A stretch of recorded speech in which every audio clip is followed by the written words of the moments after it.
தமிழகத்தில் லட்சக்கணக்கான செல்போன்களுக்கு SMS மூலம் லிங்க் அனுப்பி பல பேரிடம் பண மோசடி செய்து வந்த கும்பலை போலீசார் கைது செய்துள்ளனர். சிவகங்கை மாவட்டம் காரைக்குடியைச் சேர்ந்த முத்துக்கருப்பன் என்பவர் தனது செல்போனுக்கு வந்த SMS லிங்கை கிளிக் செய்ததால் அவரது வங்கிக் கணக்கில் இருந்து சுமார் 1 லட்சம் ரூபாய் மாயமானது.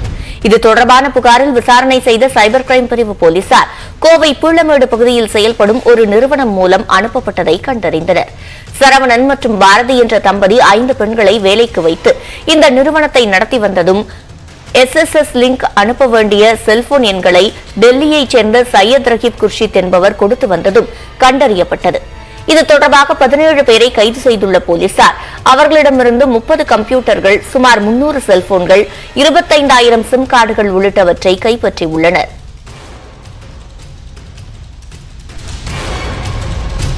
Typical office or setup, laptops and desktops and phone mobile devices வைத்து தனியா ஒரு ஆபீஸ் இதை வந்து செட் பண்ணி ஒரு நாளைக்கு ஆன் அன் ஆவரேஜ் ஒரு லேடிஸ் வந்து கிட்டத்தட்ட 3 lakhs SMS வந்து அனுப்புறாங்க.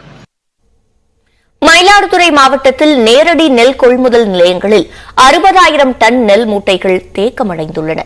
விவசாயிகளிடமிருந்து நெல் கொள்முதல் செய்யும் பணிகளில் சுணக்கம் ஏற்பட்டுள்ளதால் மயிலாடுதுறை மாவட்டத்தில் நெல் மூட்டைகள் தேக்கமடைந்துள்ளன.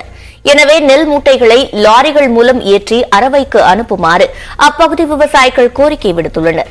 நெல் மூட்டைகள் தேக்கமடைந்துள்ளதால் புதிதாக யாரும் நெல் கொள்முதல் செய்ய முடியாத சூழல் உள்ளதாகவும் விவசாயிகள் கவலை தெரிவித்துள்ளனர்.